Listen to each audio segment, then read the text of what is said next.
koreksi. Jadi ternyata kelas B masih ada bab 10, analisis kredit, tetapi semoga tidak lama. Kemudian nanti materinya hanya 1. Nah, minggu depan kuliah terakhir, Bu Ati akan isi untuk kuis.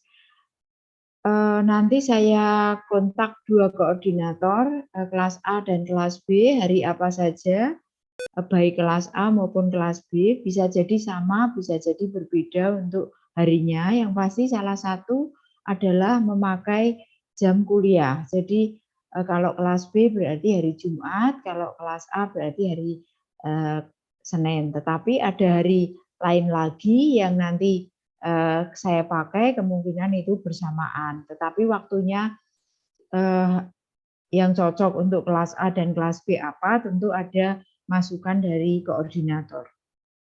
Itu pengumuman dari Bu Ati. Kemudian bahannya UAS apa saja nanti saya cek juga dengan koordinator, dengan Vina. Ya, jadi setelah UTS itu bahannya apa, kemudian Bu Ati bagi supaya bahan untuk UAS tidak banyak.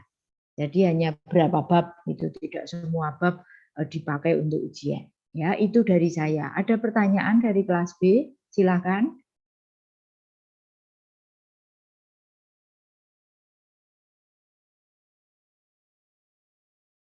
Baik, kalau tidak ada berarti kelompok presentasi bab 10 itu kelompok berapa?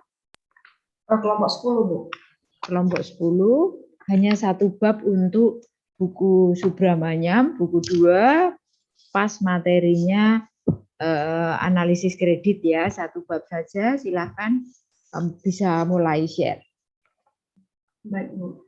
Saya izin share screen ya, Bu. Ya, silahkan.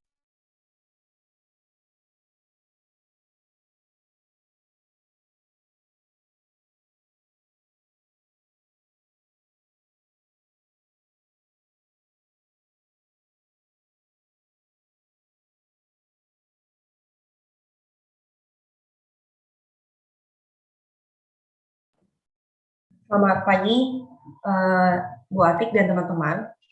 Sebelumnya, kemarin 2 minggu kemarin kita sudah membahas mengenai masalah ekstrem likuiditas, lalu mengenai aset lancar dan liabilitas jangka pendek, lalu ukuran likuiditas modal kerja, ukuran likuiditas rasio lancar, dan penggunaan rasio lancar dalam analisis.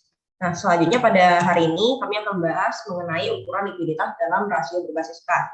Nah, ukuran rasio likuiditas dalam rasio berbasis kas ini terdapat 2 perhitungan, yaitu yang pertama rasio kas terhadap aset lancar. Nah, rasio aset mendekati kas terhadap total aset lancar merupakan suatu ukuran tingkat likuiditas aset lancar, dan ukuran ini biasanya dikenal sebagai rasio kas terhadap aset lancar atau disebut sebagai cash to current asset ratio. Nah, jadi penerapan atau penilaiannya ini semakin tinggi rasio ini, maka semakin liquid aset lancarnya. Untuk rumusnya yaitu kas ditambah dengan setara kas ditambah dengan aset yang diperdagangkan dibagi dengan aset lancar. Nah, selanjutnya ada rasio kas terhadap liabilitas jangka pendek. Nah, rasio kas terhadap liabilitas jangka pendek atau disebut sebagai cash to current liabilities ratio mengukur ketersediaan kas untuk membayar kewajiban saat ini. Pengukuran rasio ini menggunakan uji yang berat dengan mengabaikan sifat pendanaan ulang aset lancar dan liabilitas jangka pendek. Nah, namun pentingnya kas sebagai bentuk akhir likuiditas seharusnya tidak dipandang rendah karena terdapat banyak permasalahan dan catatan kegagalan usaha yang memberikan banyak contoh perusahaan yang insolvent dengan aset non-kas yang cukup besar dan tidak mampu untuk membayar liabilitas atau untuk beroperasi. Nah, selanjutnya kami akan bahas mengenai analisis likuiditas berdasarkan aktivitas operasi. Terdapat 3 ukuran aktivitas operasi yaitu berdasarkan piutang usaha, persediaan, dan liabilitas jangka pendek. Yang pertama yaitu ukuran likuiditas piutang usaha. Nah, kualitas dan likuiditas piutang usaha dipengaruhi oleh tingkat perputaran dari piutang usaha. Kualitas ini merujuk pada kemungkinan tertagihnya piutang tanpa menimbulkan kerugian. Ukuran kemungkinan ini merupakan proporsi piutang dengan syarat pembayaran yang telah ditentukan oleh perusahaan. Tingkat perputaran merupakan indikator atas umur piutang. Indikator ini secara khusus berguna ketika dibandingkan dengan tingkat perputaran yang diperkirakan dihitung dengan menggunakan persyaratan kredit yang diperkenankan. Likuiditas merujuk pada kecepatan dalam mengkonversikan piutang usaha menjadi kas. Nah, dalam menghitung ukuran likuiditas piutang usaha, ada beberapa rumus yang diperlukan. Yang pertama, perputaran piutang usaha. Nah, rumus untuk menghitung perputaran piutang usaha adalah penjualan neto secara kredit dibagi dengan rata-rata piutang usaha. Nah, dalam rumus ini, wesel tagih dari penjualan normal harus disertakan ketika menghitung perputaran piutang usaha. Nah, semakin tinggi fluktuasi penjualan, maka semakin tinggi kemungkinan rasio ini terkena distorsi. Nah, rasio perputaran piutang mengindikasikan beberapa rata-rata perputaran piutang, yaitu piutang diterima dan ditagih selama 1 tahun. Nah, berikut ini merupakan ilustrasi yang saya temukan ada di buku. Consumer Electronic melaporkan penjualan sebesar $1.200.000 dan saldo awal piutang adalah sebesar $150.000 serta saldo akhir piutang sebesar $250.000.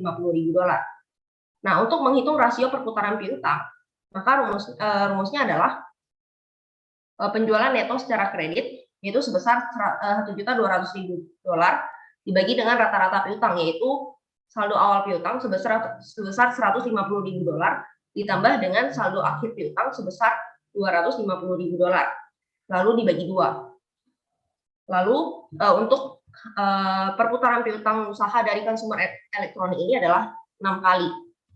Nah, selanjutnya dilakukan perhitungan jumlah hari penjualan dalam piutang usaha. Jumlah hari penjualan dalam piutang usaha atau days sales in receivable mengukur jumlah hari yang dibutuhkan secara rata-rata untuk menagih piutang usaha berdasarkan saldo akhir tahun pada piutang usaha. Nah, rumusnya adalah piutang usaha dibagi dengan jumlah rata-rata penjualan harian, yaitu $250.000 dibagi dengan jumlah rata-rata penjualan hariannya tadi itu $1.200.000 dibagi dengan 360 hari. Jadi jumlah hari penjualan dalam piutang ini pada consumer elektronik adalah selama 75 hari. Nah, untuk ukuran alternatif periode penagihan piutang atau receivable collection period mengukur jumlah hari yang dibutuhkan secara rata untuk menagih piutang berdasarkan rata-rata saldo piutang usaha. Nah, periode penagihannya rumusnya adalah 360 hari dibagi dengan perputaran piutang usaha, yaitu 360 dibagi dengan 6 kali yang sudah kita temukan tadi, yaitu selama 60 hari. Nah, lalu interpretasi ukuran likuiditas piutang. Jika periode penagihan dibandingkan dengan persyaratan penjualan yang diperkenankan oleh perusahaan, kita dapat menilai tingkat pelanggan yang membayar tepat waktu. Misalnya, jika persyaratan kredit biasa adalah 40 hari, maka rata-rata periode penagihannya adalah 75 hari, mencerminkan satu atau lebih kondisi berikut ini, yaitu yang pertama, upaya penagihan yang buruk, yang kedua, penundaan dalam pembayaran pelanggan, dan yang ketiga, pelanggan dalam kesulitan keuangan. Langkah awal adalah menentukan apakah piutang usaha ini mencerminkan aktivitas penjualan perusahaan. Misalnya, piutang dapat dijual kepada entitas bertujuan khusus atau SPE. Lalu jika SPE tersebut disusun dengan baik, maka piutang akan dihapus dari pembukuan. Oleh karena itu, penjualan piutang usaha secara berselangan dapat mendistorsi perhitungan rasio. Dalam kasus ini, jumlah piutang usaha harus diungkapkan dengan catatan kaki. Angka ini harus ditambahkan dengan saldo piutang dalam laporan posisi keuangan untuk menghitung total piutang yang beredar. Rasio perputaran piutang kemudian dihitung dengan menggunakan total piutang yang beredar. Kesulitan lain yang berkaitan dengan apakah rasio perputaran piutang ini dihitung berdasarkan piutang usaha bruto atau neto. Jika dihitung menggunakan piutang usaha neto, maka hasil perhitungannya dipengaruhi oleh tingkat konservatif. Nah, perusahaan dengan perusahaan dengan mengestimasi piutang tak tertagih. Secara umum, perhitungan rasio perputaran berdasarkan piutang usaha bruto lebih disukai untuk menghindari masalah tersebut. Nah, analisis tren tertentu juga berguna untuk pemahaman. Tren pada periode penagihan dari waktu ke waktu sangat penting dalam menilai kualitas dan likuiditas piutang. Tren lain yang perlu diamati adalah hubungan antara penyisihan piutang tak tertagih dengan rumus usaha bruto yang dihitung sebagai berikut ini, yaitu penyisian piutang tak tertagih dibagi dengan piutang usaha bruto. Nah, peningkatan pada rasio ini dari waktu ke waktu menunjukkan penurunan pada penagihan piutang. Sebaliknya, penurunan dari rasio ini menunjukkan perbaikan penagihan atau perlunya mengevaluasi ulang kecukupan provisi atau penyisian piutang tak tertagih. Secara keseluruhan, ukuran likuiditas piutang usaha sangat penting untuk analisis. Nah, selanjutnya akan dibahas oleh Rizky Permatasari. Selanjutnya yaitu ukuran perputaran persediaan. Persediaan seringkali merupakan bagian aset lancar yang substansial. Alasan untuk hal ini seringkali memiliki sedikit hubungan dengan kebutuhan perusahaan untuk mengelola kecukupan dan likuid. Persediaan merupakan investasi yang dibuat untuk tujuan memperoleh imbal hasil melalui penjualan kepada pelanggan. Sebagian besar perusahaan mempertahankan tingkat persediaan tertentu. Jika persediaan tidak mencukupi, volume penjualan akan menurun di bawah tingkat yang dapat dicapai. Sebaliknya, persediaan yang berlebihan menghadapkan perusahaan pada biaya penyimpanan, asuransi, pajak, keusangan, dan kerusakan fisik. Persediaan yang berlebihan juga menahan dana yang sebenarnya dapat digunakan secara lebih menguntungkan pada hal lainnya. Oleh karena resiko dalam menyimpan persediaan dan fakta bahwa persediaan lebih lambat diubah menjadi gas dibandingkan piutang usaha, persediaan umumnya dianggap sebagai aset lancar yang paling tidak likuid.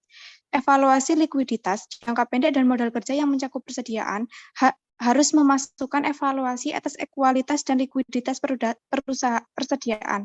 Ukuran perputaran persediaan merupakan alat yang sangat baik untuk analisis ini. Selanjutnya, yaitu perputaran persediaan. Rasio perputaran persediaan atau inventory turnover ratio mengukur rata-rata tingkat kecepatan persediaan bergerak masuk dan keluar perusahaan. Perputaran persediaan dihitung dengan rumus beban pokok penjualan dibagi dengan rata-rata persediaan. Konsistensi menggunakan beban pokok penjualan sebagai pembilang karena seperti persediaan, beban pokok penjualan dilaporkan biaya perolehan. Sebaliknya, penjualan mencakup margin laba. Rata-rata persediaan dihitung dengan menambahkan saldo persediaan akhir dan membaginya dengan 2.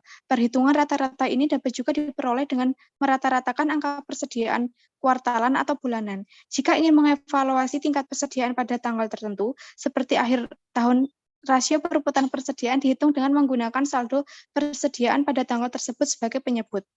Selanjutnya, yaitu hari penjualan dalam persediaan.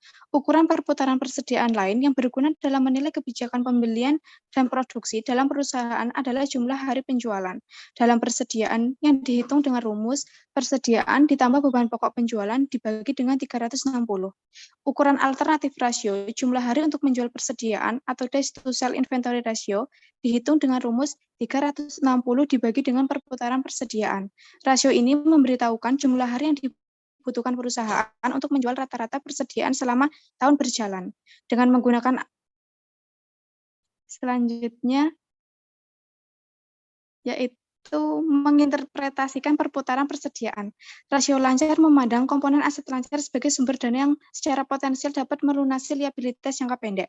Dengan pandangan yang serupa, rasio perputaran persediaan menawarkan ukuran kualitas dan likuiditas komponen persediaan pada aset lancar.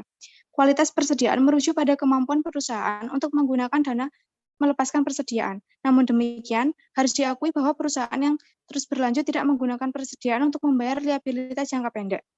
Karena setiap penurunan yang serius pada tingkat persediaan normal kemungkinan akan mengurangi volume penjualan.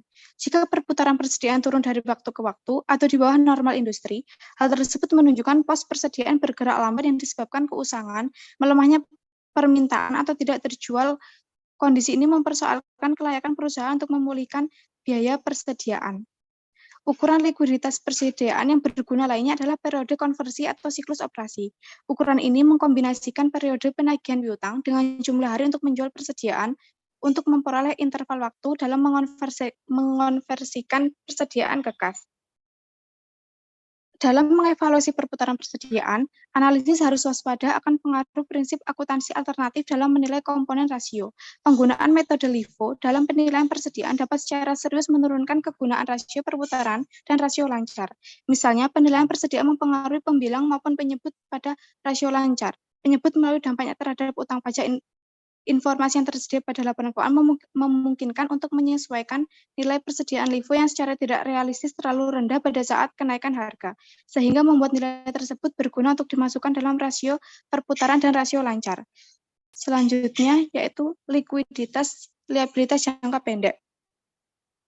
Liabilitas jangka pendek sangat penting dalam menghitung modal kerja maupun rasio lancar untuk dua alasan yang saling berkaitan dengan berikut ini. Yang pertama, liabilitas jangka pendek digunakan dalam menentukan apakah kelebihan aset lancar atas liabilitas jangka pendek mampu memberikan margin keselamatan atau margin of safety yang memadai. Yang kedua, liabilitas jangka pendek dikurangi dari aset lancar untuk menghitung modal kerja. Dalam menggunakan modal kerja dan rasio lancar, sudut pandangnya adalah likuidasi dan bukan operasi yang dilanjutkan. Hal ini dikarenakan liabilitas jangka pendek pada operasi normal tidak dilunasi semuanya, tetapi bersifat akan mengembalikan dana atau refunding. Saat penjualan relatif stabil, pembelian maupun liabilitas jangka pendek harus tetap stabil. Peningkatan penjualan biasanya menghasilkan peningkatan liabilitas jangka pendek. Selanjutnya itu kualitas liabilitas jangka pendek. Kualitas liabilitas jangka pendek sangat penting dalam analisis modal kerja dan rasio lancar.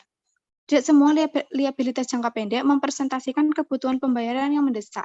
Pada salah satu titik yang ekstrim, liabilitas untuk berbagi pajak yang harus dibayar dengan segera terlepas dari tekanan keuangan saat ini. Kekuatan penagihan dari pemerintah federal, negara bagian maupun pemerintah daerah tidak bisa dihindarkan. Pada titik ekstrim lainnya adalah liabilitas jangka pendek kepada pemasok yang mana perusahaan telah memiliki hubungan yang berlangsung lama dan sangat tergantung dan bernilai bagi usahanya. Penanggulangan dan renegosiasi atas liabilitas ini pada saat terjadi tekanan keuangan merupakan hal yang mungkin terjadi dan bisa dilakukan. Kualitas liabilitas jangka pendek dinilai berdasarkan tingkat urgensi dalam pembayaran. Jika arus dana masuk dari pendapatan saat ini dipandang sebagai dana yang tersedia untuk membayar liabilitas jangka pendek, maka beban tenaga kerja dan beban serupa yang membutuhkan pembayaran segera memiliki hak pertama atas pendapatan tersebut. Utang usaha dan liabilitas lainnya dibayar hanya setelah pengeluaran tersebut terpenuhi. Selanjutnya yaitu jumlah hari pembelian dalam utang usaha. Suatu ukuran untuk mengukur sejauh mana perusahaan bersandar pada utang adalah rata-rata jumlah hari utang yang beredar. Ukuran ini dihitung dengan rumus utang usaha dibagi dengan pokok penjualan ditambah 360. Rata-rata jumlah hari utang yang beredar mengindikasikan rata-rata waktu yang dibutuhkan perusahaan dalam membayar kewajiban kepada pemasok. Semakin lama periode pembayaran, semakin besar modal pemasok yang digunakan. Ukuran terkait adalah perputaran utang usaha. Ukuran ini dihitung sebesar beban pokok penjualan ditambah rata utang usaha. Rasio ini mengindikasikan kecepatan perusahaan dalam membayar pembelian kreditnya. Selanjutnya yaitu ukuran likuiditas tambahan. Yang pertama ada komposisi aset lancar. Komposisi aset lancar merupakan indikator likuiditas modal kerja. Penggunaan perbandingan persentase common size mempermudah evaluasi likuiditas komparatif tanpa memperhatikan jumlahnya. Yang kedua yaitu ada rasio cepat. Pengujian likuiditas yang lebih ketat adalah dengan menggunakan rasio cepat. Rasio ini memasukkan aset yang paling cepat dikonversi menjadi kas dan dihitung dengan rumus kas ditambah dengan setara kas ditambah dengan efek yang dapat diperdagangkan ditambah PU utang usaha lalu dibagi dengan liabilitas jangka pendek. Persediaan seringkali merupakan aset lancar yang paling tidak likuid dan tidak dimasukkan ke dalam rasio cepat. Alasan lain untuk tidak memasukkan persediaan adalah penilaian persediaan biasanya melibatkan lebih banyak kebijakan manajerial dibandingkan dengan penilaian aset lancar lainnya. Namun, perlu diingatkan bahwa persediaan untuk beberapa perusahaan lebih likuid dibandingkan piutang yang lambat pembayarannya. Analisis harus menilai manfaat mengeluarkan persediaan dalam mengevaluasi likuiditas. Yang ketiga ada ukuran arus kas. Sifat statis dari rasio lancar dan ketidakmampuan atau sebagai ukuran likuiditas untuk mengakui pentingnya arus kas dalam memenuhi kewajiban yang jatuh tempo telah menyebabkan pencarian ukuran likuiditas yang lebih dinamis. Oleh karena liabilitas dibayar dengan kas, perbandingan arus kas operasi terhadap liabilitas jangka pendek menjadi penting. Rasio yang membandingkan arus kas operasi dengan liabilitas jangka pendek dapat mengatasi sifat statis rasio lancar karena pembilangnya mencerminkan variabel yang mengalir. Rasio arus kas dapat dihitung dengan rumus arus kas operasi dibagi dengan liabilitas jangka pendek. Yang keempat yaitu fleksibilitas keuangan. Ada pertimbangan kualitatif penting berpengaruh pada likuiditas jangka pendek. Karakteristik ini sangat berguna karena tergantung pada fleksibilitas keuangan suatu perusahaan. Fleksibilitas keuangan merupakan kemampuan suatu perusahaan untuk mengambil langkah-langkah untuk melawan gangguan tak terduga dalam urusan dana. Hal tersebut dapat berarti kemampuan untuk meminjam dari berbagai sumber untuk meningkatkan modal ekuitas, untuk menjual dan menarik kembali aset, atau untuk menyesuaikan tingkat dana arah operasi untuk memenuhi perubahan keadaan. Kapasitas perusahaan untuk meminjam tergantung pada beberapa faktor dan dapat berubah. Kapasitas tersebut tergantung pada profitabilitas, stabilitas, ukuran, posisi industri, komposisi aset, dan struktur modal. Selain itu juga tergantung pada kondisi pasar kredit dan tren. Kapasitas perusahaan untuk meminjam sangat penting sebagai sumber kas dan perputaran atas utang jangka pendek. Pendanaan yang telah disepakati di awal atau jalur kredit terbuka merupakan sumber kas yang dapat diandalkan. Faktor tambahan yang berpengaruh pada penilaian fleksibel keuangan perusahaan adalah yang pertama, peringkat surat berharga komersial, obligasi dan saham preferen. Yang kedua, pembatasan atas penjualan aset. Yang ketiga, sejauh mana beban bersifat diskresioner. Dan yang keempat, kemampuan untuk merespon perubahan kondisi dengan cepat. Yang kelima, ada diskusi dan analisis manajemen. Security and Exchange Commission atau SEC masyarakat perusahaan untuk memasukkan suatu diskusi dan analisis manajemen yang umum mengenai kondisi keuangan masyarakat, pembahasan mengenai likuiditas termasuk tren yang diketahui, permintaan, komitmen, atau ketidakpastian yang mungkin berdampak pada kemampuan perusahaan untuk menghasilkan kas yang cukup. Jika kekurangan likuiditas yang material teridentifikasi, manajemen harus membahas tindakan yang telah atau akan dilakukan untuk memperbaiki kekurangan tersebut. Sumber likuiditas internal maupun eksternal dan setiap sumber aset likuid yang belum digunakan harus diidentifikasikan dan dijelaskan. Selanjutnya yaitu analisis bagaimana jika. Analisis bagaimana jika atau what if analysis merupakan teknik yang berguna untuk melihat dampak perubahan kondisi atau kebijakan terhadap sumber dana perusahaan. Selanjutnya yaitu struktur modal dan solvabilitas. Yang pertama, dasar-dasar solvabilitas. Analisis solvabilitas perusahaan berbeda dengan analisis likuiditas. Pada analisis likuiditas, horizon waktu atau time horizon cenderung pendek atau perkiraan arus kas yang lebih akurat.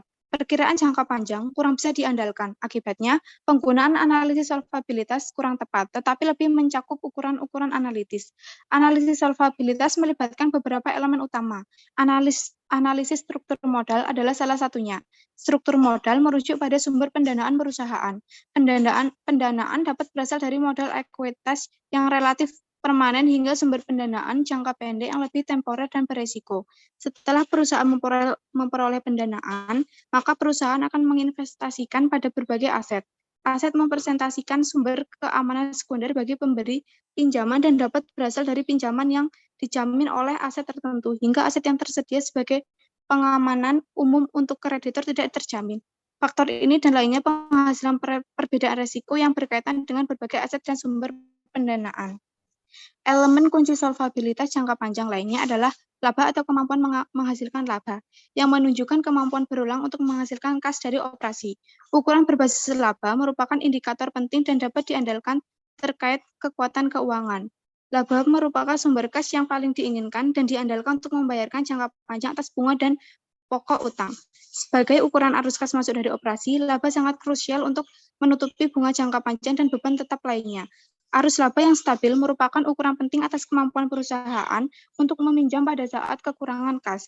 Hal ini juga merupakan ukuran dari kemungkinan perusahaan untuk bangkit setelah menghadapi kesulitan keuangan. Selanjutnya yaitu pentingnya struktur modal. Struktur modal merupakan pendanaan ekuitas dan utang pada perusahaan yang sering diukur dalam hal besaran relatif berbagai sumber pendanaan. Stabilitas keuangan perusahaan dari risiko kebangkrutan tergantung pada sumber pendanaan dan jenis maupun jumlah berbagai aset yang dimilikinya. Selanjutnya yaitu karakteristik utang dan ekuitas. Pentingnya menganalisis struktur modal diambil dari berbagai perspektif. Salah satunya adalah perbedaan antara utang dan ekuitas. Merujuk pada modal risiko suatu perusahaan, karakteristik modal ekuitas mencangkup imbal hasil yang tidak pasti atau tidak ditentukan dan tidak memiliki pola pembayaran kembali. Modal ekuitas berkontribusi terhadap stabilitas dan solvabilitas perusahaan. Modal ekuitas ini biasanya bersifat permanen, kegigihan dalam masa kesulitan, dan tidak memiliki persyaratan dividen yang bersifat wajib. Perusahaan dapat menginvestasikan pandangan ekuitas pada aset jangka panjang dan membuka kemungkinan pada usaha yang berisiko tanpa hambatan atas penarikan kembali. Berbeda dengan modal ekuitas, modal utang jangka pendek maupun jangka panjang harus dilunasi. Semakin lama jangka waktu pelunasan utang dan semakin kecil tuntutan ketentuan pelunasannya, maka semakin mudah bagi perusahaan untuk melunasi modal utang. Namun, utang harus dilunasi pada waktu yang telah ditentukan terlepas dari kondisi keuangan perusahaan dan juga bunga periodik yang terdapat pada kebanyakan utang. Kegagalan membayar pokok pinjaman dan bunga biasanya berujung pada proses hukum, di mana pemegang saham bisa dapat kehilangan kendali terhadap perusahaan dan sebagian atau seluruh investasi mereka. Semakin besar proporsi utang dalam struktur total modal perusahaan, semakin tinggi beban tetap dan komitmen pembayaran kembali atau pelunasan yang ditimbulkan. Kemungkinan ketidakmampuan perusahaan untuk membayar bunga dan pokok pinjaman saat jatuh tempo, serta potensi kreditur mengalami kerugian juga meningkat. Bagi investor, saham biasa, utang mencerminkan risiko kerugian investasi mereka dengan diimbangi potensi laba dari leverage keuangan. Leverage keuangan adalah penggunaan utang untuk meningkatkan laba. Leverage memperbesar kesuksesan maupun kegagalan manajerial. Batas utang yang berlebihan menghambat inisiatif dan fleksibilitas manajemen untuk mengejar peluang yang menguntungkan. Bagi kreditur, meningkatkan modal ekuitas lebih diutamakan sebagai perlindungan terhadap kerugian pada saat kesulitan. Penurunan modal ekuitas sebagai bagian proporsional dari pendanaan perusahaan menurunkan perlindungan kreditur terhadap kerugian dan berdampak pada meningkatnya risiko kredit. Tugas analisis ini adalah mengukur tingkat risiko yang diakibatkan adanya struktur modal perusahaan. Selanjutnya akan dijelaskan oleh teman saya. Selanjutnya yaitu konsep leverage keuangan. Perusahaan biasanya menggunakan pendanaan utang dan ekuitas. Kreditor biasanya tidak tersedia memberikan pendanaan tanpa perlindungan yang diberikan oleh pendanaan ekuitas. Leverage keuangan merujuk pada jumlah pendanaan utang dalam struktur modal perusahaan. Selanjutnya yaitu pengurangan pajak bunga. Salah satu alasan untuk posisi utang yang menguntungkan adalah pengurangan pajak bunga. Pengurangan pajak bunga tergantung adanya laba yang cukup. Salah satu teman-teman bisa melihat tampilan 1002 di RMK, yaitu dari tampilan tersebut untuk mengeneralisasi dari contoh, yaitu yang pertama, bunga dapat dikurangkan dari pajak, sedangkan dividen tunai untuk pemegang ekuitas tidak dapat dikurangkan. Yang kedua, karena bunga dapat dikurangkan dari pajak, maka laba yang tersedia untuk pemegang efek dapat menjadi lebih besar. Yang ketiga, tidak adanya pembayaran atas bunga dapat menyebabkan keberangkutan, sedangkan tidak adanya pembayaran atas dividen tidak menyebabkan bangkrut. Next. Dampak leverage lainnya yaitu selain keuntungan dari kelebihan imbal hasil untuk leverage keuangan dan pengurangan pajak bunga, posisi utang jangka panjang dapat menghasilkan manfaat lainnya bagi pemegang ekuitas. Penyesuaian untuk analis struktur modal. Pengukuran dan pengungkapan akuntabelitas dan ekuitas pada laporan keuangan diatur berdasarkan penerapan prinsip akuntansi yang berlaku umum. Analisis harus mengingat prinsip ini ketika menganalisis struktur modal dan mengimplikasikannya terhadap solvabilitas.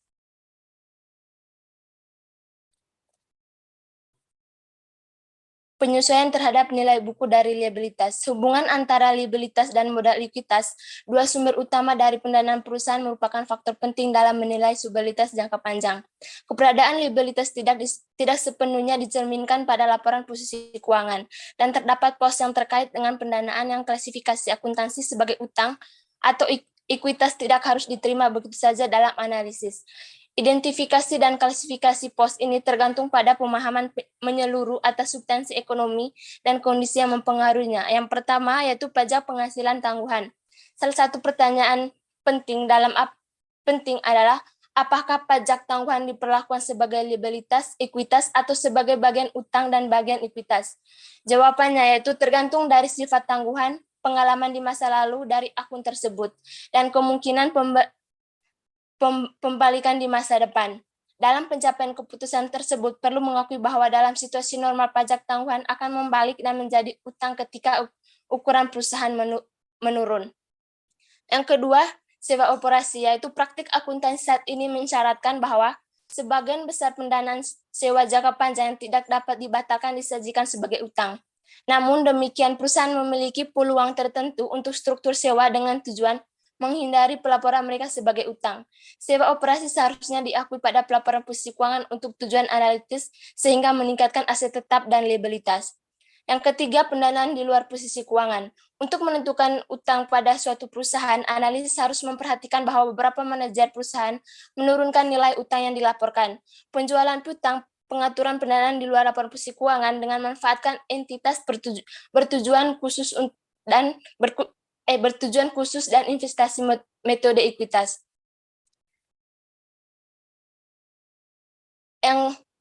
Yang keempat yaitu liabilitas kontingensi. Kontingensi seperti garansi dan jaminan produk mencerminkan kewajiban untuk menawarkan jasa dan produk di masa depan yang diklasifikasikan sebagai liabilitas. Umumnya, cadangan yang menimbulkan beban terhadap laba juga dianggap sebagai liabilitas. Analis harus membuat penilaian mengenai kemungkinan komitmen atau kontingensi menjadi liabilitas aktual dan memperlakukan pos tersebut dengan semestinya. Yang kelima, kepentingan non-pengendalian. Kepentingan non-pengendalian pada laporan keuangan konsolidasian mempresentasikan nilai buku atas kepentingan kepemilikan pemegang saham minoritas pada entitas anak dalam kelompok konsolidasian. Berikutnya, utang yang dapat dikonversi, yaitu utang yang dapat dikonversi biasanya dilaporkan di antara liabilitas atau sebagian pos yang terpisah dari daftar uang maupun ekuitas. Jika hal konversi menunjukkan utang ini akan dikonversi menjadi saham biasa, maka utang tersebut dapat diklasifikasikan sebagai ekuitas untuk tujuan analis struktur modal.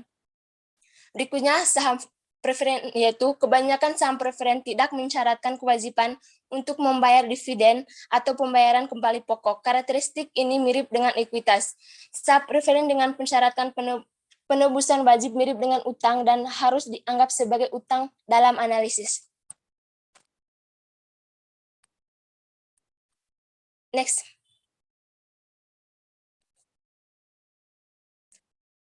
Selanjutnya yaitu komposisi struktur modal dan solvabilitas. Rasio fundamental struktur modal dengan leverage adalah risiko kas yang tidak memadai dalam kondisi kesulitan. Utang melibatkan komitmen untuk membayar beban tetap dalam bentuk bunga dan pembayaran kembali pokok pinjaman. Meskipun pembayaran beban tetap tertentu dapat ditunda tanpa adanya dampak yang merugikan bagi pemegang saham dan kreditor perusahaan.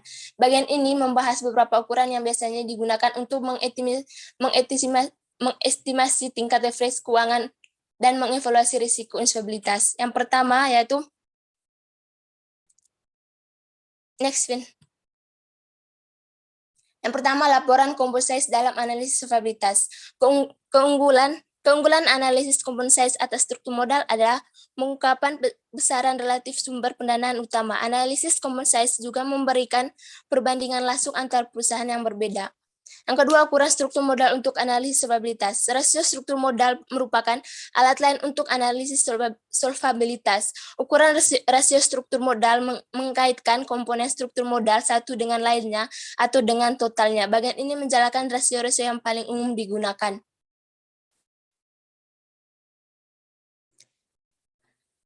Ukuran struktur untuk analisis solvabilitas.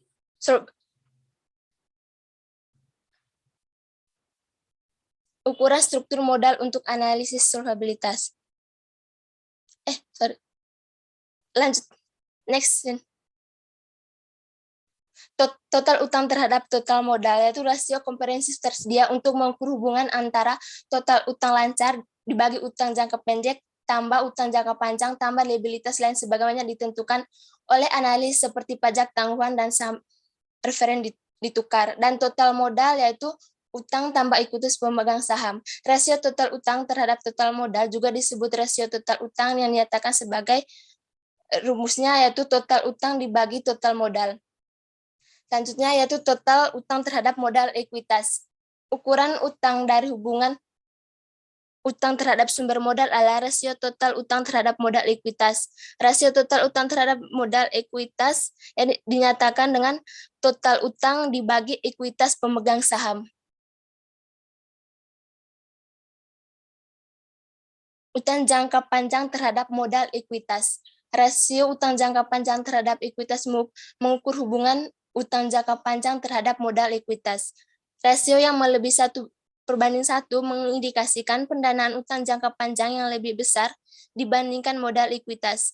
Rasio ini biasanya disebut sebagai rasio utang terhadap ekuitas dan dihitung sebagai utang jangka panjang dibagi ekuitas pemegang saham.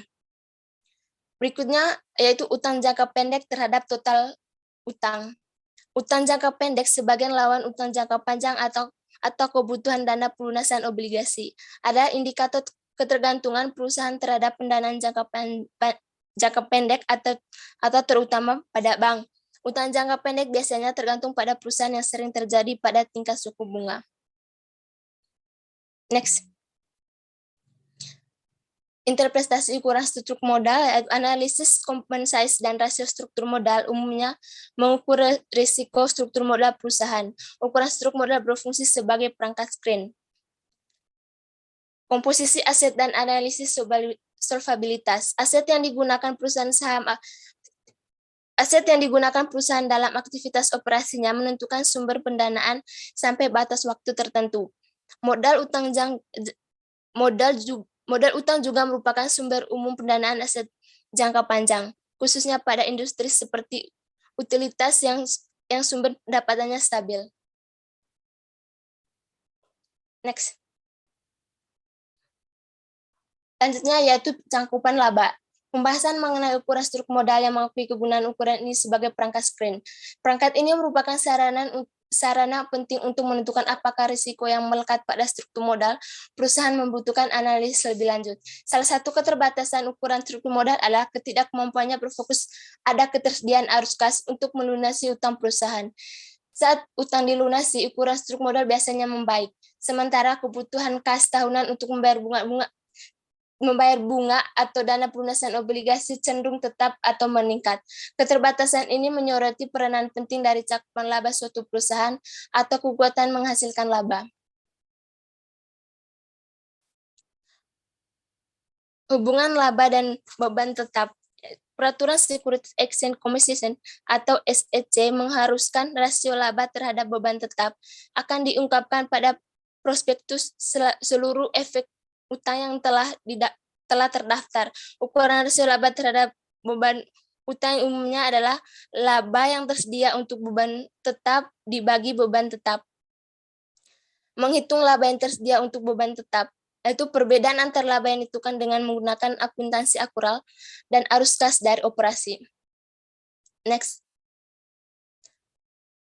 Menghitung laba yang tersedia untuk menghitung beban tetap. Perbedaan antara laba yang ditentukan menggunakan akuntansi akural dan arus kas operasi, misalnya yaitu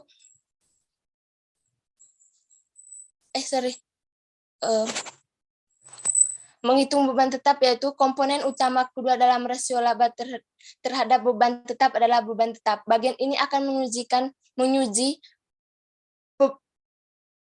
beban tetap yang biasanya dimasukkan dalam perhitungan. Analisis beban tetap perlu untuk memperhitungkan beberapa komponen penting. Yang pertama yaitu bunga yang timbul. Bunga yang timbul merupakan beban tetap yang paling langsung dan jelas yang timbul dari utang. Jumlah beban bunga dapat diperkirakan dengan mengacu pada pengungkapan wajib atas bunga yang dibayarkan karena alasan yang mencakup. Yang pertama, perubahan utang bunga. Yang kedua, bunga yang dikapitalisasi yang dinetokan. Yang ketiga, amortisasi diskon dan premium. Yang kedua, bunga implisit dalam kewajiban sewa. Pada saat dikapitalisasi, bagian bunga dari pembayaran sewa dimasukkan dalam beban bunga pada laporan laba rugi, sedangkan sebagian saldonya biasanya dianggap sebagai pembayaran kewajiban pokok.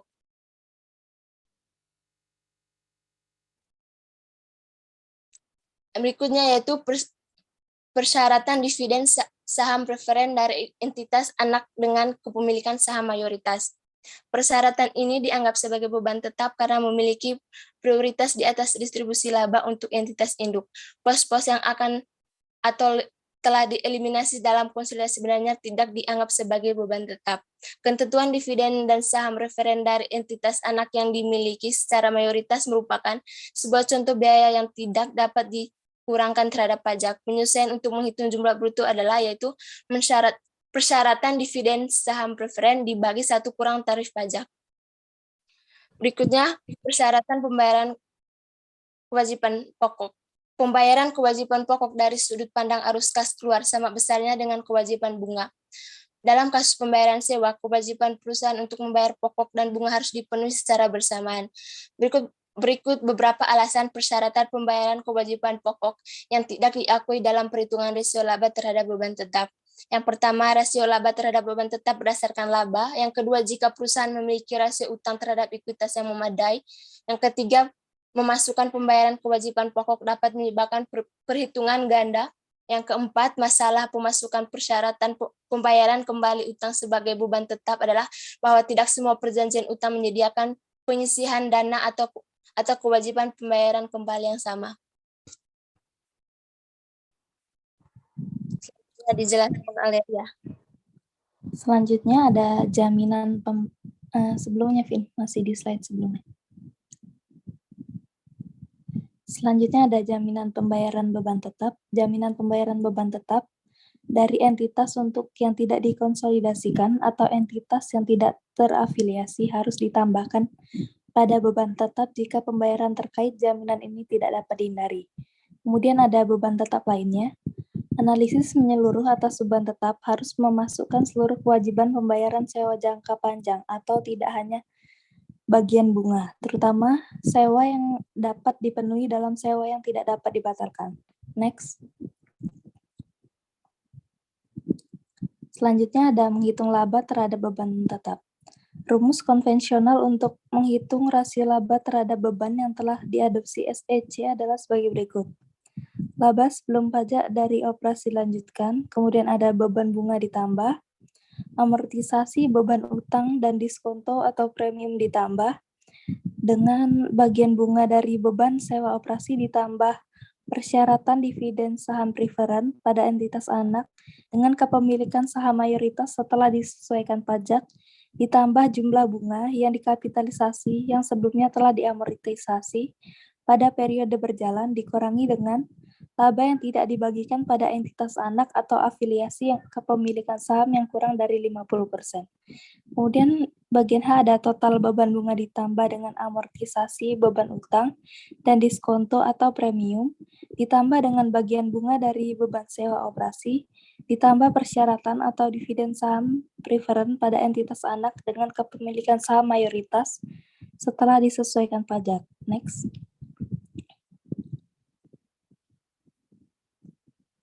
Kemudian ada ilustrasi rasio laba terhadap beban tetap. Untuk tampilan 10.5 bisa dilihat di bagian RMK. Dengan menggunakan informasi dari Computex Corp dalam ribuan dolar, maka perhitungan rasio laba terhadap beban tetap dengan referensi huruf sebagai definisi rasio sebagai berikut. 2.200 ditambah dengan 700 ditambah 300 ditambah dengan 80 dikurang 600 ditambah 200 dibagi dengan 840 ditambah 60 ditambah dengan 300. Hasilnya adalah 2,40. Next. Kemudian ada perhitungan pro forma laba terhadap beban tetap. Dalam situasi di mana beban tetap yang belum terjadi diakui dalam perhitungan rasio laba terhadap beban tetap, seperti biaya bunga di bawah emisi pinjaman prospektif. Hal itu dapat diterima untuk mengestimasi saling hapus atau offsetting, keuntungan yang diharapkan dari arus kas masuk masa depan dan memasukkannya ke dalam laba pro forma. Keuntungan yang diperoleh dari pinjaman prospektif dapat diukur dengan berbagai cara. Saat dampak prospektif, rencana pendanaan kembali mengubah rasio sebesar 10% atau lebih, SEC biasanya membutuhkan perhitungan pro forma dari rasio yang mencerminkan perubahan yang diakibatkan oleh rencana tersebut. Kemudian ada analisis jumlah kali perolehan bunga. Rasio jumlah kali perolehan bunga menganggap bunga hanya sebagai satu-satunya bahan tetap yang memerlukan cakupan laba. Rumusnya adalah laba ditambah dengan beban pajak, ditambah beban bunga, dibagi dengan beban bunga. Rasio ini mengabaikan sebagian besar penyesuaian, baik dari sisi pembilang maupun penyebut, seperti pembahasan pada rasio laba terhadap beban tetap.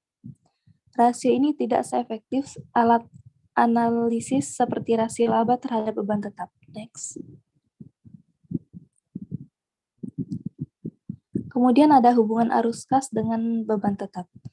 Perusahaan harus membayar beban tetap dalam bentuk tunai, sementara laba neto termasuk pendapatan yang diperoleh dan beban yang terjadi. Tidak selalu menghasilkan atau membutuhkan uang tunai dengan segera. Bagian ini menjelaskan ukuran cakupan beban terhadap bagian ini menjelaskan ukuran cakupan beban tetap berbasis kas untuk mengatasi keterbatasan ini. Kemudian ada rasio arus kas terhadap beban tetap.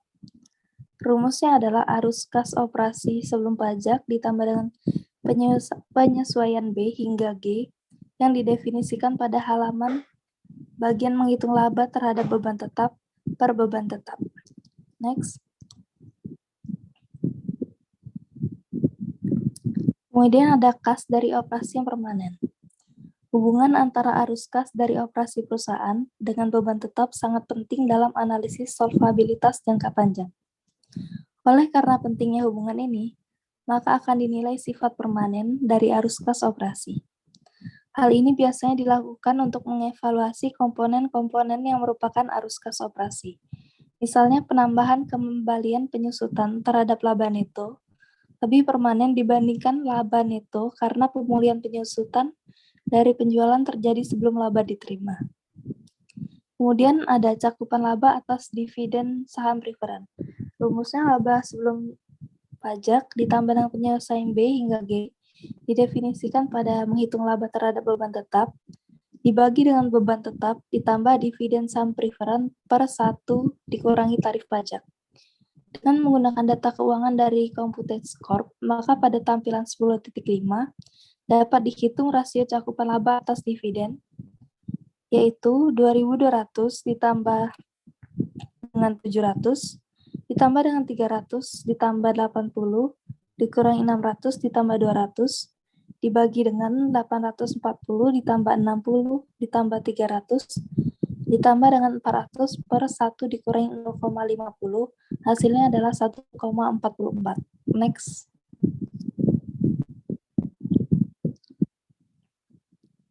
Kemudian ada menginterpretasikan cakupan laba. Ukuran cakupan laba memberikan pemahaman mengenai kemampuan perusahaan untuk memenuhi beban tetapnya dari laba berjalan. Terdapat korelasi yang tinggi antara ukuran cakupan laba dan tingkat gagal bayar terhadap utang, yaitu semakin tinggi cakupan, semakin rendah tingkat gagal bayar. Penelitian terkait pengalaman kreditor dengan utang mengungkapkan tingkat gagal bayar dan yield atas utang yang diklasifikasikan berdasarkan rasio jumlah kali perolehan bunga sebagai berikut. Jumlah kali perolehan bunga lebih dari 3,0, tingkat gagalnya 2,1%, yield yang dijanjikan 4%, yield yang direalisasikan 4,9%, dan tingkat kerugiannya kurang dari 0,9%. Kemudian untuk yang jumlah kali perolehan bunga 2,0 sampai 2,9, tingkat gagalnya 4%, yield yang dijanjikan 4,3%, kemudian yield yang direalisasikan 5,1%, dan tingkat kerugiannya 0,8%. Untuk jumlah kali 1,5 sampai 1,9, tingkat gagal bayarnya 17,9%, yield yang dijanjikan 4,7%, yield yang direalisasikan 5%, dan tingkat kerugiannya kurang dari 0,3%. Untuk jumlah kali perolehan bunga 1,0 sampai 1,4, tingkat gagal bayar sebesar 34,1%, yield yang dijanjikan 6,8%, yield yang direalisasikan 6,4%, dan tingkat kerugian 0,4%. Untuk jumlah kali kurang dari 1, tingkat gagal bayarnya 35%, yield yang dijanjikan 6,2%, yield yang direalisasikan 6%, dan tingkat kerugiannya 0,2%. Kemudian ada pentingnya variabilitas persistensi laba untuk cakupan laba. Faktor penting dalam mengevaluasi ukuran cakupan laba adalah perilaku laba dan arus kas dari waktu ke waktu. Semakin stabil pola laba dari suatu perusahaan atau industri, semakin kecil ukuran cakupan laba yang dapat diterima. Variabilitas laba maupun persistensi laba merupakan ukuran umum dari ketidakpastian sepanjang waktu. Analisis dapat menggunakan salah satu atau kedua ukuran ini untuk menentukan standar cakupan laba yang dapat diterima. Persistensi laba seringkali diukur sebagai korelasi otomatis laba antar waktu. Next. Kemudian ada pentingnya pengukuran dan asumsi cakupan laba. Tingkat ukuran cakupan laba yang lebih rendah sangat diharapkan menggunakan definisi yang paling ketat dan kuat. SEC maupun perhitungan rasio cakupan laba terhadap beban tetap, menggunakan laba sebelum operasi dihentikan, pos luar biasa, dampak kumulatif, perubahan akuntansi. 3 komponen tersebut menghasilkan arus kas yang bervariasi. Tingkat rasio yang dapat diterima juga bervariasi dengan ukuran laba. Kemudian ada risiko dan imbal hasil struktur modal. Hal ini berguna untuk mempertimbangkan perkembangan terkini dalam inovasi keuangan untuk menilai risiko yang melekat pada struktur modal perusahaan. Suatu perusahaan dapat meningkatkan risiko dan imbal hasil potensial dari pemegang ekuitas dengan meningkatkan leverage. Next.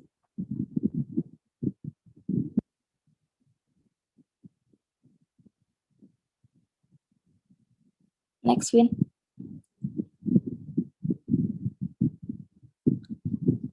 Kemudian ada peringkat kredit obligasi. Yang pertama ada peringkat AAA, merupakan obligasi tingkat tertinggi. Obligasi ini memiliki tingkat perlindungan tertinggi untuk pokok pinjaman dan bunga. Kemudian ada peringkat AA, juga memenuhi syarat sebagai obligasi berkualitas tinggi, dan sebagian besar hanya sedikit berbeda dengan obligasi AAA. Harga obligasi jenis ini juga bergerak seiring dengan pasar uang jangka panjang. Kemudian ada peringkat A, dikategorikan sebagai tingkat menengah ke atas. Obligasi jenis ini memiliki kekuatan investasi yang memadai, tetapi tidak terbatas dari dampak buruk perubahan kondisi ekonomi dan perdagangan. Kemudian ada obligasi peringkat BBB atau kategori tingkat menengah, merupakan batas antara obligasi yang aman dengan obligasi yang didominasi unsur spekulasi. Kemudian terdapat pilihan peringkat yang lebih rendah yaitu BB, tingkat menengah ke bawah hingga agak spekulatif. B, sangat spekulatif, dan D, obligasi gagal bayar. Next.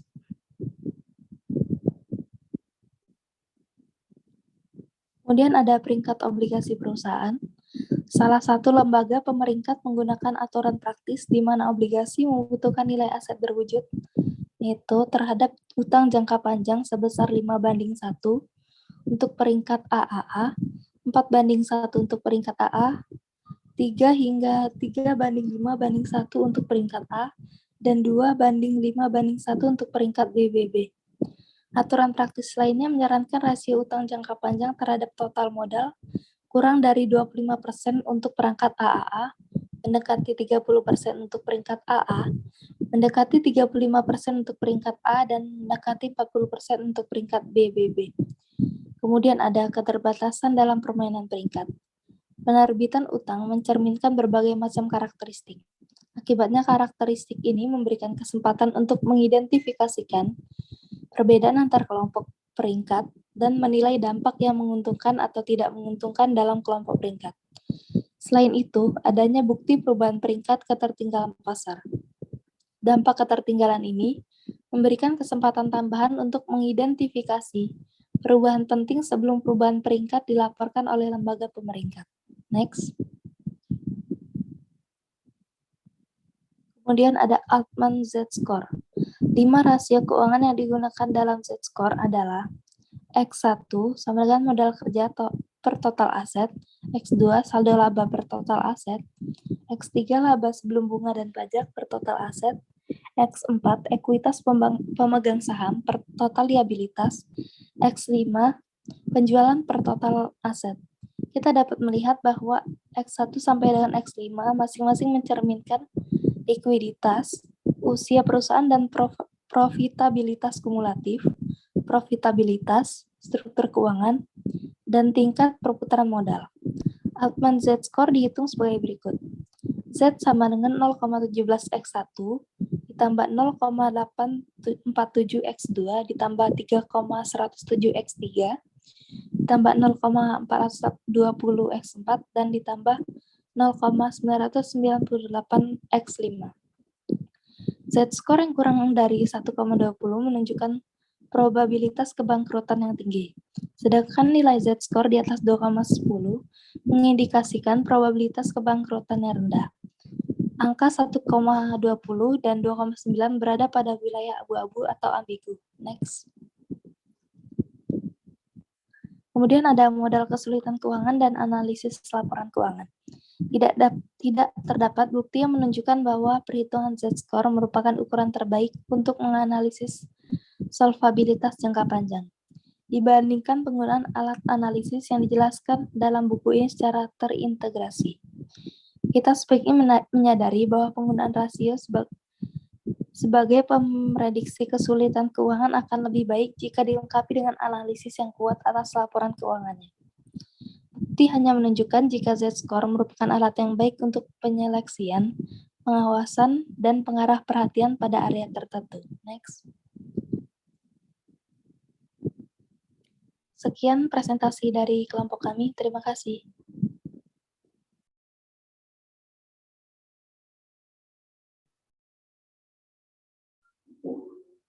Ya, baik.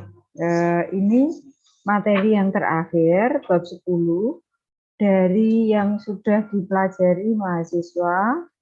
Yang terakhir ini analisis kredit, tetapi sebetulnya tidak hanya analisis kredit yang dibahas, karena di sana juga ada rumus kebangkrutan. Ya, nah rumus kebangkrutan yang terkenal ya, artinya yang mudah dan sering dipakai itu yang tadi dipresentasikan kelompok ya, Altman Z-score. Kalau saudara ingin menghitung atau di soal ujian saya berikan, silahkan memasukkan angka-angka tersebut ke dalam rumus ya, nanti akan ketemu di situ rumusnya memang seperti itu.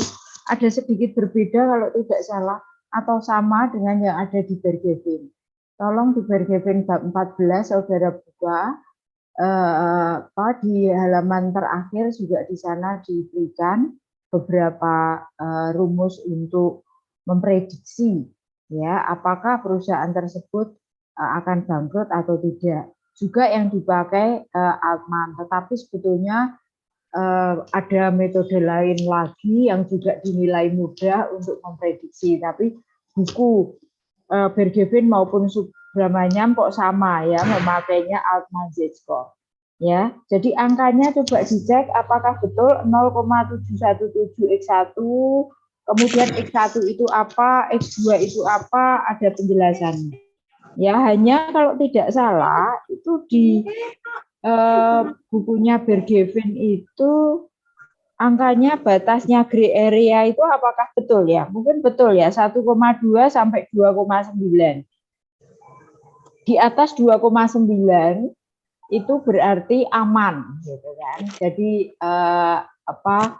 cenderung dinilai sehat ya, tetapi angkanya semakin kecil maka itu menunjukkan keadaan keuangannya itu nyaris hancur gitu kan. Jadi nyaris bangkrut ya. Itu. Kemudian di sini dikatakan angka antara 1,2 dan 2,9. Jadi ada berapa range-nya itu kalau 2,9 dikurangi 1,2 ya, itu ada berapa? Itu adalah gray area. Artinya kalau misalnya saudara menemui angkanya hasilnya adalah 1,4, maka ya dia walaupun gray area tetapi dia agak riskan ya, agak bangkrut gitu. Karena angkanya kalau bangkrut kan di bawah 1,2. Tetapi kalau angkanya yang saudara peroleh hanya 1,4 misalnya, maka itu juga tergolong tidak sehat. Ya, dan nyaris bangkrut. Tetapi kalau nanti angka yang saudara temui itu 3,2 misalnya, nah itu baru Ya. Jadi 3,2 misalnya, maka tergolong apa? Sehat. Ya, semakin besar angkanya, maka dia menunjukkan keadaan keuangan yang semakin baik. Ya, itu. Tapi dikatakan di sini bahwa rumus itu bukan satu-satunya ukuran untuk menilai apakah sehat atau tidak. Jadi masih ada alat analisis yang lain. Bisa dilihat dari laporan keuangan dan tentu saja dari rasio-rasionya. Ya, ada likuiditas, profitabilitas, probabilitas dan sebagainya, itu perusahaan punya semua ukurannya, angkanya. Kemudian kalau ingin mau dimasukkan ke dalam Altman Z-score untuk mengetahui seberapa atau sehatnya, itu juga bisa. Ya, itu. Kemudian sebetulnya kalau analisis kredit, oh ya, pemeringkat obligasi ini kemampuan perusahaan dia ada di posisi mana ya dalam melunasi utangnya. Jadi grade-nya itu kalau AAA itu semakin baik atau semakin tidak baik? Semakin mampu melunasi utang atau gimana itu? Ada A-nya 3, A-nya 1, A-nya 2, A-nya 3, B-nya 3, B-nya 2, dan seterusnya sampai ke D. Ya, jadi dari A, B, C, D. Tetapi kalau dibagi A, B, C, D itu masing-masing diklasifikasikan atau dipecah lagi menjadi 3 kelompok. Jadi AAA, AA, dan A. Nah, itu menunjukkan apa? Kalau triple A itu artinya apa? Bagus yang mana antara triple A dengan 2A? Kondisinya. Ada yang bisa menjawab? Bagaimana kalau A?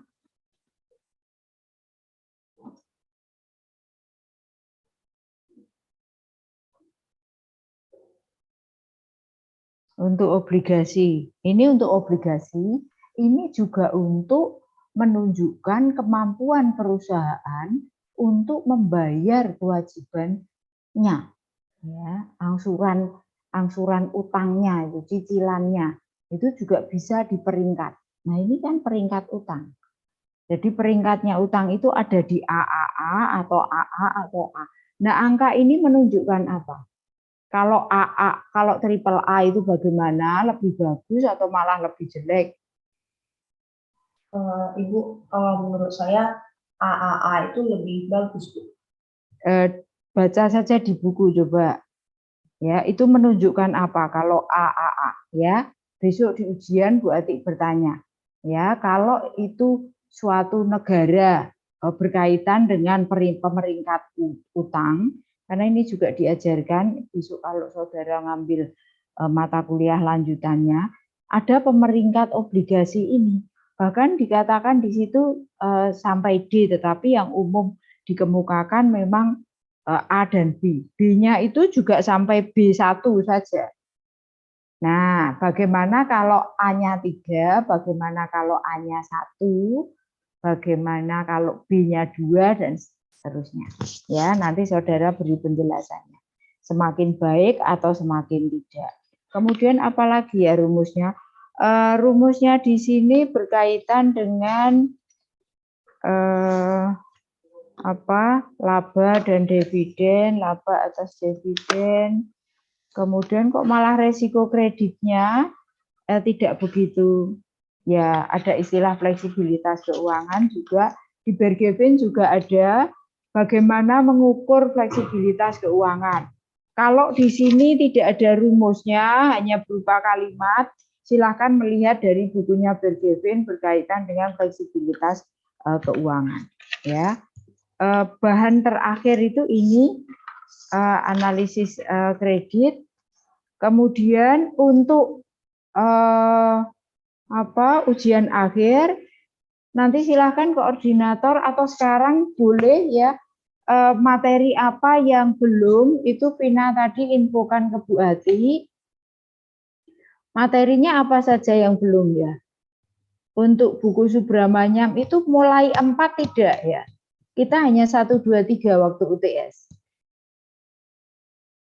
Subramanyam itu 1, 2, 3 Bu, waktu UTS. Yang dipakai untuk UTS, sehingga yang dipakai untuk ujian akhir dan juga USIP, ya, tes, kuis nanti itu dari 2 buku. Nah, silakan mahasiswa milih mana yang tentu saja saya samakan dengan kelas A, ya. Kelas B ada usulan apa, nanti Bu Atik pertimbangkan mana yang dipilih untuk ujian sisipan. Bisa hari Senin jam 11 kelas B bisa atau tidak? Hari Jumat dan hari Senin. Ada kuliah kelas B? Ada yang kuliah hari Senin jam 11? Saya ada kuliah Bu jam 11 hari Senin. Oh, oke. Selain Yovinus?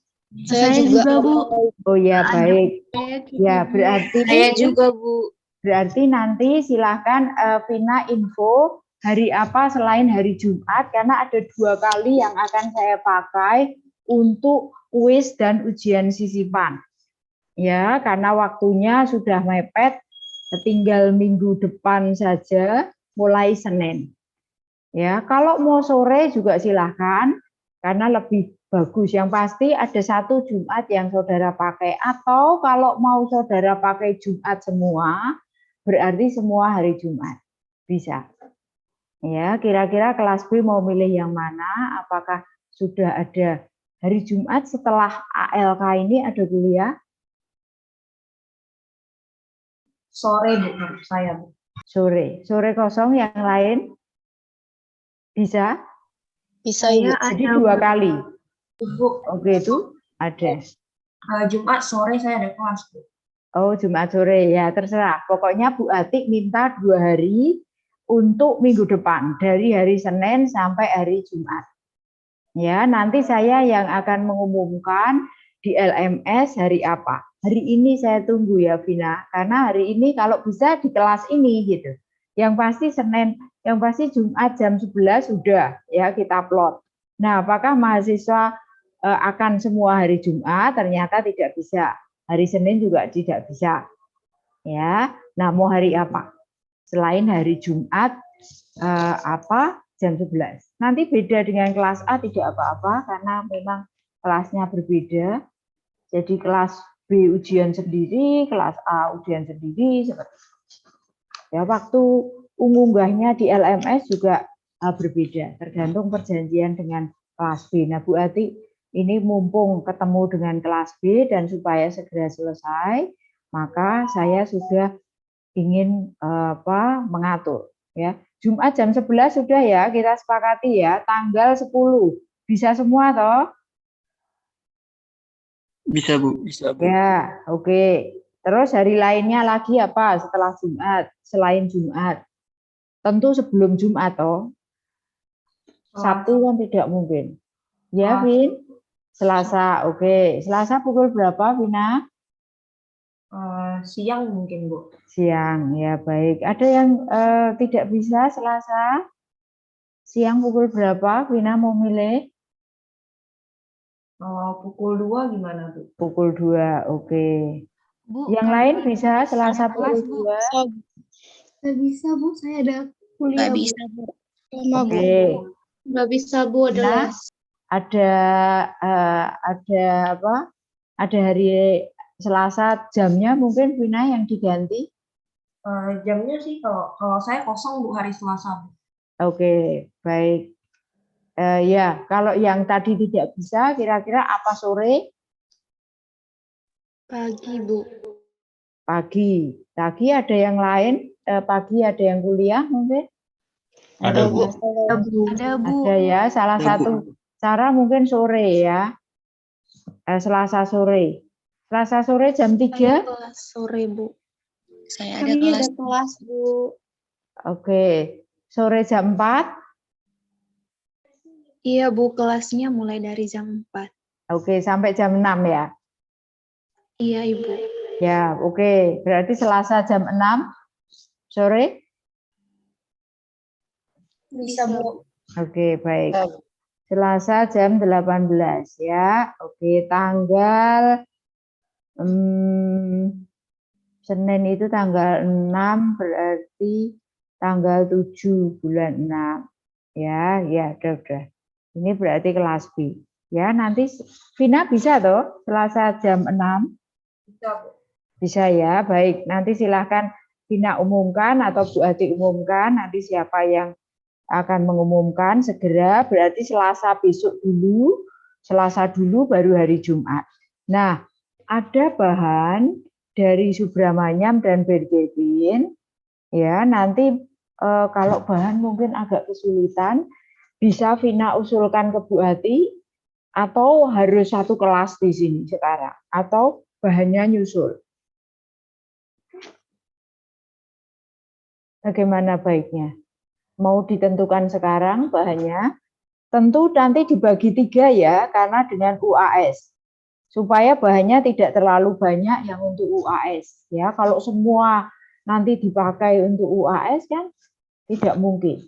Ya, bisa di-share Vina yang tadi dikirim ke Bu Ati di grup 4 sampai ya, baik. Subramanyam dari buku bab 4 sampai dengan 10 kalau tidak salah ya. Kemudian Bergevin hanya bab 10 sampai dengan 14 kalau tidak salah. Coba saudara lihat. Ya. Oke, betul ya. Nah, yang paling banyak memang Subramanyam untuk tiap satu materi. Ya, kalau Bergevin itu sedikit-sedikit. Ya, karena hanya beberapa lembar ya. Kemarin kita mahasiswa sudah punya. Semua pada punya bukunya ini. RMK dari kelompok. Iya, Bu. RMK ya. yang bikin. Oke, ya. Kalau ada bukunya lengkap, silakan ya. Vina mau menginfo sekarang atau nyusul? Mungkin disepakati satu kelas saja, Bu, sekarang. Ya, baik. Gitu ya. Oke. Mau mahasiswa mau pilih yang mana untuk UAS, untuk UTS hari Selasa, dan untuk UTS hari, UTS, untuk kuis hari Selasa dan Jumat. Bisakah ditentukan sekarang, Vina?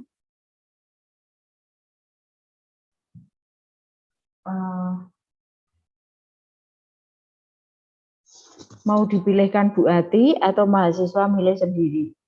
Ibu Ati aja yang milih, Bu, kayaknya, Bu. Oh ya, baik. Ya, berarti nyusul ya. Jadi dari semua bahan ini saya bagi jadi 3. Ya, untuk UAS sendiri, untuk hari Selasa sendiri, untuk hari Jumat sendiri. Ada pertanyaan dari mahasiswa? Silahkan yang belum jelas. Selasa jam 6, Jumat jam kuliah. Jadi kuliah minggu depan kita pakai untuk kuis.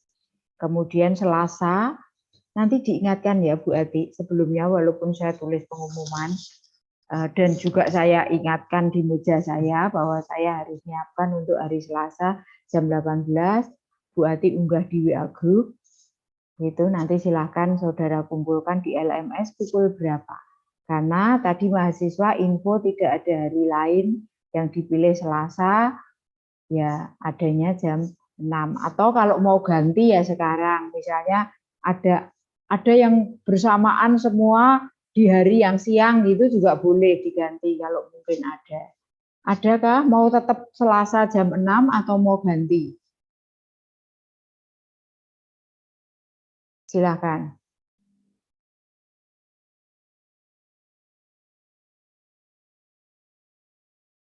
Tetap Selasa jam 6.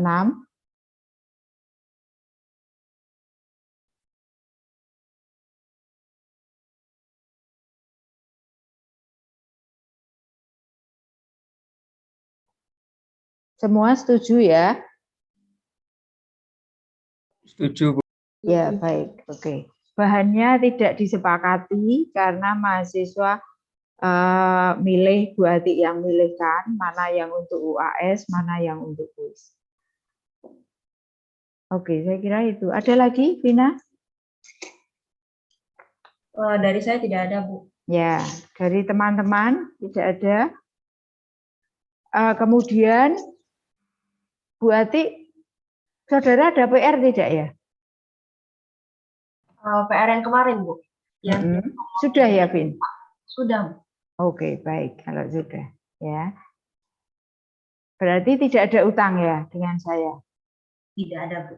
Oke, baik. Oke, berarti tinggal bahannya itu. Bahannya sudah ada di grup, silakan. Tapi karena permintaan mahasiswa, Bu Atik yang menentukan, ya nanti saya umumkan. Tetapi tentu saja saya koordinasi dengan ketua kelas ya. Apakah bahannya cocok dengan teman-teman kelas B? Nanti kalau sudah disepakati maka ya itu yang jalan ya. Saya usahakan untuk kelas A juga mengikuti karena bahannya sama ya, hanya harinya saja yang berbeda. Ya, itu dari Bu Atik. Kalau ada pertanyaan silahkan. Sambil saya panggil namanya ya, Maria Yuliani. Hadir, Bu. Maria Kariensa. Hadir, Bu. Ragil Nusa Bakti. Avelina Lourdes. Hadir, Bu. Gregorius Bagus. Hadir, Bu. Ignatius Loyola Anto. Hadir, Bu. Adi. Hadir, Bu. Yovinus. Hadir, Bu. Rizky. Monika Dewi. Hadir, Bu. Tapi saya Monika Dewi. Hadir, Bu. Monika. Ya. Maria Helena. Hadir, Bu. Lucia Rosalita. Hadir, Bu. Vina. Hadir, Bu. Natalia Dewi. hadir, Ibu. Gabriela Tasya. Hadir, Bu. Brian. Hadir, Bu. Cindy. Hadir, Bu. Agustina Permata. Hadir, Bu. Marcelina Elisa. Hadir, Bu. Gusmiarti. Hadir, Bu. Francisca Putri. Hadir, Bu. Marcelinus Bara. Hadir, Bu. Francisca Rahmayanti. Hadir, Ibu. Crescencia. Hadir, Ibu. Antonio Carlos. Jesslyn Alvina. Hadir, Bu. Matilda Dwi. Hadir, Bu. Valentina Stella. Hadir, Bu. Michelle Wijaya. Hadir, Bu. Erna Melinda. Hadir, Bu. Gilgard Angelina. Hadir, Bu. Deborah. Hadir, Bu. Teresia Ratri. Hadir, Bu. Yohana Aurelia. Hadir, Bu. Suryaning Perwita. Hadir, Bu. Melisa. Alexandra Fonda. Hadir, Bu. Elizabeth Angelica. Hadir, Ibu. Lulu. Hadir, Bu. Vanessa. Permisi Ibu, izin menyampaikan kalau Vanessa sedang ada gangguan sinyal Ibu, di tempatnya sedang mati lampu. Oh ya, baik. Oke. Melisa juga nggak ada ya? Oke. Ada pertanyaan, mahasiswa? Ya, Ibu, Melisa tadi ada, Bu. Cuma tadi dia titip pesan, dia chat Ya. saya, katanya itu gangguan jaringan. Oh ya, baik, baik. Oke, Melisa sama Vanessa ya, ya. Baik. Tapi nanti diinfo ya materinya, karena kalau sampai ada yang tidak mengetahui pengumumannya kan repot. Ya, karena kalau ujian kuis maupun sisipan tidak ada susulan. Ya, jadi kalau tidak masuk hari ini terus tidak tahu, nah repot nanti. Carlos juga tidak ada, berarti hari ini yang tidak masuk Carlos. Ragil ada? Tidak ya? Oke, baik. Kelas B ada yang ingin disampaikan? Sudah jelas semua ya, kita sepakati hari Selasa dan hari Jumat, hari Selasa jam 6 sore, hari Jumat jam 11 siang. Ya, pakai jam kuliah. Materinya dari Bu Ati. Ya, tentu saja kalau Selasa itu kan berarti Selasa besok. Jadi materinya nanti saya pilihkan tentu yang tidak terlalu berat, tetapi juga saya harus bagi ya. Memang betul pilihan saudara, saya yang memilihkan karena Bu Ati akan cocokkan materinya antara Subramanyam dan Bergevin. Kalau misalnya berkaitan dengan analisis kredit bab 10 berarti nanti di buku Bergevin adalah bab 14. Ya, seperti itu karena pembahasannya sama. Jadi tidak beda-beda dan tidak overlap. Artinya kalau udah dipakai untuk kuis dan sisipan materi tentang analisis kredit dan juga apa ya kalau di bab 14 itu diberi judul apa gitu kan oleh di buku Bergevin, tetapi pembahasannya di dalam sebetulnya sama. Ya, banyak yang sama. Ya, kalaupun berbeda tidak terlalu banyak. Itu chapter 10 ini dengan chapter 14. Nah, kalau cash flow itu ada di bab 10 dan 11-nya Bergevin. Nah, nanti Bu Ati lihat di Subramanyam, cash flow ada di bab berapa. Ya, itu juga saya jadikan satu. Ya, itu. Itu dari saya. Kalau tidak ada pertanyaan, berarti sampai ketemu minggu depan hari Jumat. Ya. Nggak ada pertanyaan? Tidak ada. Ya, baik. Sampai ketemu. Selamat siang. Terima kasih. Siang, Bu. Selamat siang, terima kasih Bu. Sampai jumpa lagi. Assalamualaikum. Terima kasih, Bu. Ya, sama-sama. Terima kasih, Bu. Ya. Terima kasih, Bu. Ya.